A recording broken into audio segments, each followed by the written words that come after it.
آپ کہہ دیجئے. دیکھو آپ کا مان، دیکھو بہت سی جگہ پر ہمارے پیغمبر صلی اللہ علیہ وسلم کا نام انڈائریکٹ میں آیا. یہ نہیں کہنا ہمارے پیغمبر صلی اللہ علیہ وسلم کا نام صرف 4 جگہ پر آیا اور عیسیٰ علیہ السلام کا نام 25 جگہ پر آیا اور موسیٰ علیہ السلام کا نام 72 مرتبہ آیا.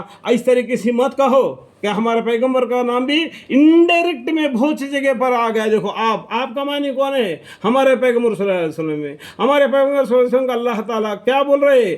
انڈائریکٹ میں بغیر نام لیے ہوئے آپ کہہ دیجئے کہ جو کچھ احکام بذریعہ وہی میرے پاس آئی ہے ان میں تو میں کوئی حرام غذا پاتا نہیں کسی کھانے والے کے لیے جو اس کو کھاوے مگر یہ کہ وہ مردار جانور ہو، یہ حرام ہے. یا بہتا ہوا خون ہو، جو بکرے کو کاٹنے سے جو خون بہتا ہے نا اس کو نہیں کھانا. یا خنزیر کا گوشت کو جس کو سور بولتے ہیں نا اس کو تو بالکل ہاتھ ہی نہیں لگانا. اس کے ہر چیز بالکل حرام ہے کیونکہ وہ بالکل ناپاک ہے. جو جانور شرک کے ذریعہ ہو کہ یعنی جو جن کو معبود کر کے تراش کے ان کے سامنے ان کو ذبح کرتے ہیں اور بغیر اللہ کا نام لیے ہوئے ان کو نہ کھانا. شرک کے ذریعہ ہو، غیر اللہ کا نامزد کر دیا گیا ہو، پھر جو شخص دیکھو یہ بالکل تمہارے لیے حرام ہے. اللہ تعالیٰ کبھی بھی قرآن میں فل اسٹاپ نہیں رکھا، کامہ رکھ دیا.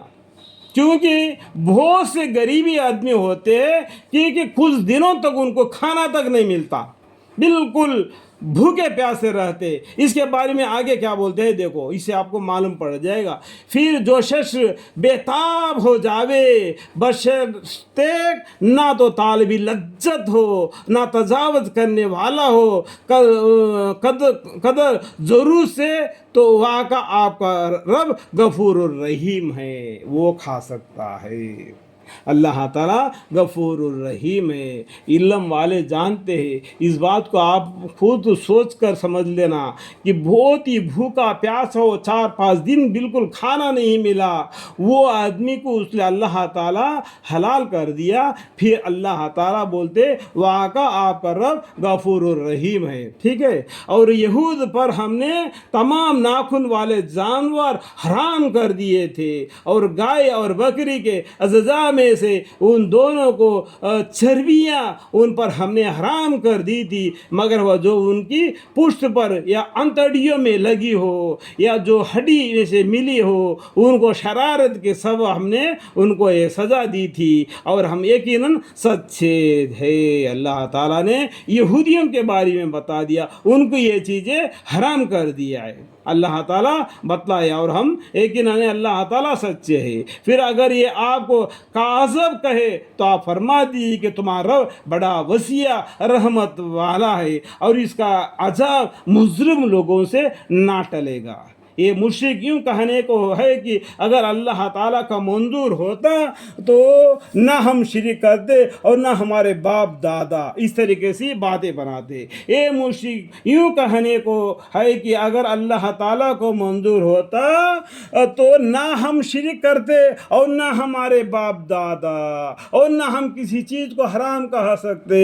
اسی طرح جو کافر لوگ ان سے پہلے ہو چکے ہیں انہوں نے بھی رسولوں کو تکذیب کی تھی یہاں تک کہ انہوں نے ہمارے عذاب کا مزہ چکھا. آپ کہیے کہ کیا تمہارے پاس کوئی دلیل ہے تو اس کو ہمارے روبرو ظاہر کرو. تو تم لوگ محض خیال باتوں پر چلتے ہیں، خیالی باتوں پر چلتے ہیں، اپنے باپ دادوں کے خیالی باتوں پر چلتے ہیں. اس کے اوپر کوئی دلیل نہیں ہے. اگر دلیل ہے تو لاؤ بتاؤ. اور تم بالکل عقل سے باتیں بناتے ہو. آپ کہیے کہ بس پوری حجت اللہ ہی کی رہے، پھر اگر وہ چاہتا تو تم سب کو راہ پر لے آتا. آپ کہیے کہ اپنے گواہوں کو لاؤ جو اس بات پر باقاعدہ شہادت دے کہ اللہ تعالیٰ نے ان مذکورہ چیزوں کو حرام کر دیا ہے. پھر اگر وہ گواہی دے دے تو آپ اس شہادت کا سماعت نہ فرما. اور اے مخاطب، دیکھو یہاں پر ہمارے پیغمبر صلی اللہ علیہ وسلم نام انڈائریکٹ کیا بولتے ہیں؟ اے مخاطب، ایسے لوگوں کے باطل خیالات کا اتباع مت کرنا. ہماری آیتوں کی تکذیب کرتے اور جو آخرت پر ایمان نہیں رکھتے اور وہ اپنے رب کے برابر دوسروں کو ٹھہراتے ہیں، اللہم اغفر لی، یعنی شرک کرتے ہیں۔ شرک کرنا بڑا بھاری گناہ ہے۔ اللہ تعالیٰ تب گناہوں کو معاف کر سکتے ہیں لیکن شرک کو معاف نہیں کرتے۔